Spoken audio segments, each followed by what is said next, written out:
രോഗി എഴുന്നേക്കടോ. നാടല്ലടാ, കാലിലെ കെട്ടൂരിപ്പോ. എന്തുണ്ടടാ കളക്ഷൻ? ഇന്ന് വലിയ ഗുണം പോരാ മുതലാളി. ഗുണം പിടിക്കണമെങ്കിൽ ഉറക്കെ നിലവിളിക്കണവടാ. നിലവിളിച്ച് ചങ്ക് പൊട്ടി. പൊട്ടട്ടെ, ചുമ്മാ പൊട്ടട്ടെ. ചുമ്മാ അല്ലല്ലോ, ദിവസവും ശമ്പളം എണ്ണി തരുന്നില്ലേ? നല്ലപോലെ വിളിക്കാം മുതലാളി. ആ, പിന്നൊരു കാര്യം പറഞ്ഞേക്കാം. ഇനി പണ്ടത്തെ പോലെ കളക്ഷനും തന്നാ പോരാ. സൈക്കിൾ വാങ്ങിച്ചിരിക്കുകയാണ്, കണ്ടല്ലോ. ആ, നില മാറുന്ന അനുസരിച്ച് തെണ്ടണം.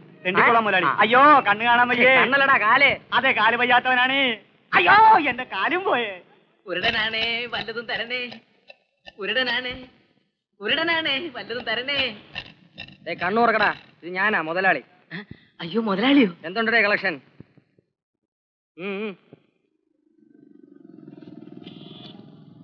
ഇത്രേ ഉള്ളൂ? ഇത്രേ കിട്ടിയുള്ളൂ മുതലാളി. ഇത്രേ കിട്ടിയുള്ളൂ? നീയാണ് എന്റെ കൂട്ടത്തിൽ ഏറ്റവും വലിയ കള്ളത്തണ്ടി. നാളെ മുതൽ കളക്ഷൻ കുറഞ്ഞാ എനക്കെന്നെ അറിയാമല്ലോ. എന്റെ പ്രകൃതം മാറും. വിളിയടാ മുതലാളി. എന്നെ അല്ലടാ, കണ്ണു കാണാൻ വയ്യാന്ന് വിളി. രണ്ട് കണ്ണും കാണാൻ വയ്യാത്തവനാണേ, വല്ലതും തരണേ. ഹലോ ഹലോ, ലതയാണോ? എവിടുന്നാ? ഓക്കെ ലതേ, ഞാൻ അങ്ങോട്ട് വരണമെന്ന്. ലത പറയൂ. ശരി, ഞാൻ ഇപ്പൊ വന്നേക്കാം.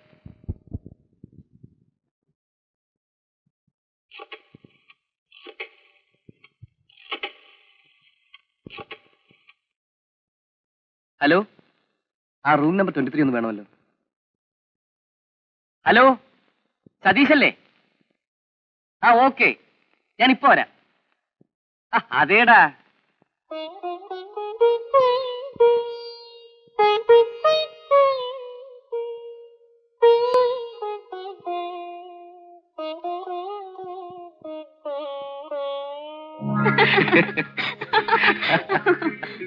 ഇന്ന് നമുക്കൊരു പടത്തിന് പോകാം. ലവ് സ്റ്റോറിക്ക് ഞാൻ 2 ടിക്കറ്റ് എടുത്തിട്ടുണ്ട്. ഏത് ഷോയ്ക്കാ? 3 മണിക്കുള്ള മാറ്റിനിക്ക്. ഇപ്പോ മണി 1 ആയുള്ളൂ. നമുക്കൊരു കാര്യം ചെയ്യാനുള്ളത്, ഇവിടെ അടുത്ത ഹോട്ടലിൽ എന്റെ ഒരു ഫ്രണ്ട് താമസിക്കുന്നുണ്ട്. ദുബായിൽ നിന്ന് വന്നതാ. നമുക്കൊന്ന് പോയി കണ്ടേച്ചു വരാം. വേണ്ട, ഞാനില്ല. ഒരു 5 മിനിറ്റ് കണ്ട് സംസാരിച്ചിട്ട് തിരിച്ചു പോരാം. അവനിന്ന് വൈകിട്ട് മടങ്ങിപ്പോവും. രാവിലെ മുതൽ ഫോണിൽ വിളിക്കുന്നതാ. പ്ലീസ്. ശരി, വേഗം തിരിച്ചു പോരണം. Okay okay.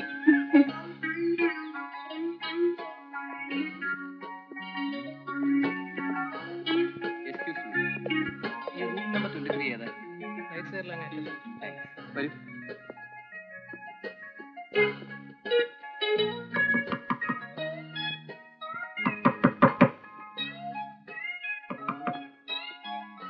ഹലോ, ഇതാരും മോഹനോ? വരൂ, ഇരിക്കൂ. ഇരിക്കൂ. അല്ല, ഇതാര്? തന്റെ വൈഫോ? വൈഫായില്ല, വിവാഹം കഴിക്കാൻ പോകുന്നതേ ഉള്ളൂ. പേര് ലത. ആ, ലതേ, ഇതെന്റെ ഒരു പഴയ സുഹൃത്താണ്, മിസ്റ്റർ സതീഷ്. ദുബായിക്കാരനാ. ആ, തനിക്കെന്താണ് ഒരു പ്രയാസം? ഒന്നുമില്ല. ഇവരുമായി വരുന്ന കാര്യം തനിക്കൊന്ന് നേരത്തെ വിളിച്ച് പറയാമായിരുന്നല്ലോ. ഓ, അപ്പൊ വിളിച്ച് അനുവാദം ചോദിച്ചിട്ടേ വരാൻ പാടുള്ളൂ. അല്ല, പിന്നെ എനിക്ക് എയർപോർട്ട് വരെ പോകേണ്ട ഒരു കാര്യം ഉണ്ടായിരുന്നു. എന്റെ ഒരു ഫ്രണ്ട് വരുന്നുണ്ട്. അത് ശരി, അപ്പൊ ഞങ്ങൾ പോകണം അല്ലേ? ശരി, പോവാ.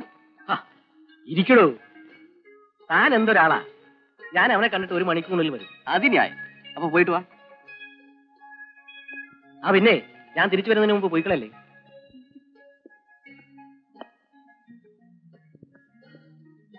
വേണ്ടായിരുന്നു, നമുക്ക് പോകാം. അത് ശരിയല്ല. ഇനി അവൻ വന്നിട്ട് നമുക്ക് പോകാം.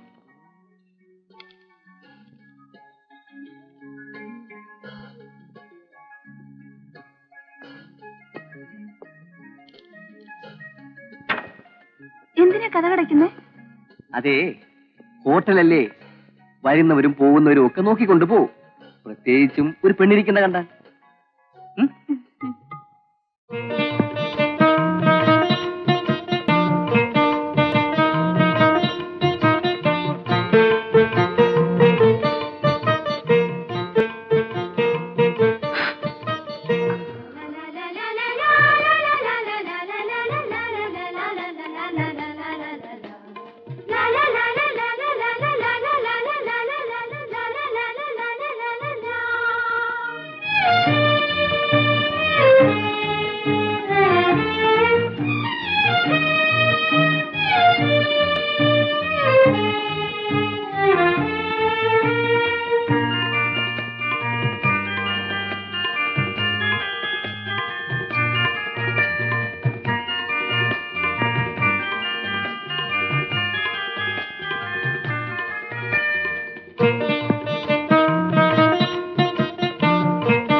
അയ്യോ കളക്ഷൻ ഇട.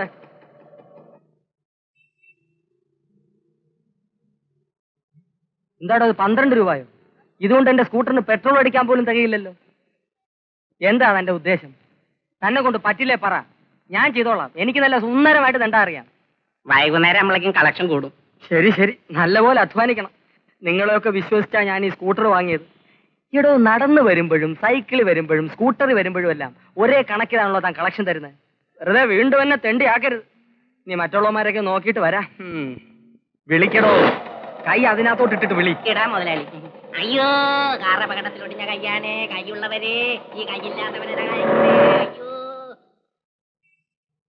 ചിത്ര തിയേറ്ററിൽ ഒരു പടം ഓടുന്നുണ്ട്, ഗംഭീര പടവാ. ഞാൻ 2-3 പ്രാവശ്യം കണ്ടതാ. എത്ര കണ്ടാലും മതിയാവില്ല. പറഞ്ഞില്ലല്ലോ മുതലാളി. അയ്യോ,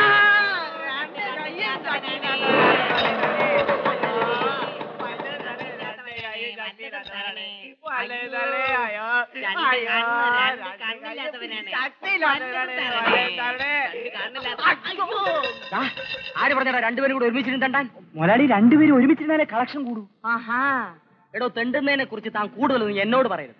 എവിടെ ഇരുന്ന് എങ്ങനെ തന്റെ ആ കളക്ഷൻ കൂടുമെന്ന് എനിക്കറിയാം. തന്നെ പഠിപ്പിക്കരുത്. ഡേ, നീ ആശുപത്രിക്ക് പോ, കളക്ഷൻ ഇട്. ആ വെക്കോ, നിന്റെ കളക്ഷൻ എവിടെ? കാല് മാറ്റടേ. Filter Wills. എടോ, 50 പേരെ വെച്ച് തെണ്ടിപ്പിക്കുന്ന ഞാൻ വലിക്കുന്ന ചാർമിനാർ. 50 പേരിൽ ഒരു തെണ്ടിയായ താൻ വലിക്കുന്ന ഫിൽറ്റർ വിൽസ്. ഇതിന്റെ വില 3.5 രൂപ തന്റെ ശമ്പളത്തിൽ നിന്ന് പിടിക്കും. ആ, എന്താ ശ്രദ്ധിച്ചിരിക്കുന്നത്? എന്നെ ഓർത്തിട്ട് തന്നെ. കാര്യം പറയൂ. ഗോപിയേട്ടന്റെ സാറിന്റെ കവിത ഞാൻ ഓർത്തുപോയി. ഒരു തിര പിന്നെയും തിര. ഓർത്തു നോക്കുമ്പോൾ അത് കടലിനേക്കാൾ ഉപരി എന്റെ ജീവിതവുമായി ചേരുന്നു. ചിരി വന്നുപോയി. എന്താ പങ്കമുള്ളത്? സാർ, എനിക്കൊരു കുഞ്ഞു പിറന്നു. ഓ, കൺഗ്രാറ്റുലേഷൻസ്. പണ്ടൊക്കെ ലഡ്ഡു, ജിലേബി, മൈസൂർ പാകൊക്കെ കൊടുക്കുമായിരുന്നു. ഇത് 4ാമത്തേതാ. ഇപ്പൊ ഒരു ചിട്ടയാക്കി ചുരുക്കി. ആൺകുട്ടിയാ. സാറ് തന്നെ ഒരു പേര് പറഞ്ഞു തരണം.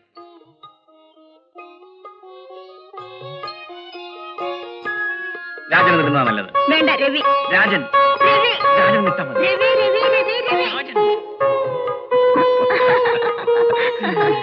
കല്യാണം കഴിഞ്ഞില്ല, അതിനു മുമ്പ് കുഞ്ഞിന്റെ പേരിനെ ചൊല്ലി നമ്മൾ നടക്കുന്നത്. പങ്കമുള്ള ഒരു കാര്യം ചെയ്യും. രാജനെന്നോ രവിയെന്നോ ഏതെങ്കിലും ഒരു പേരിട്ടോളൂ. 2 നല്ല പേര്. ശരി. ഒന്നും മറന്നില്ലല്ലേ?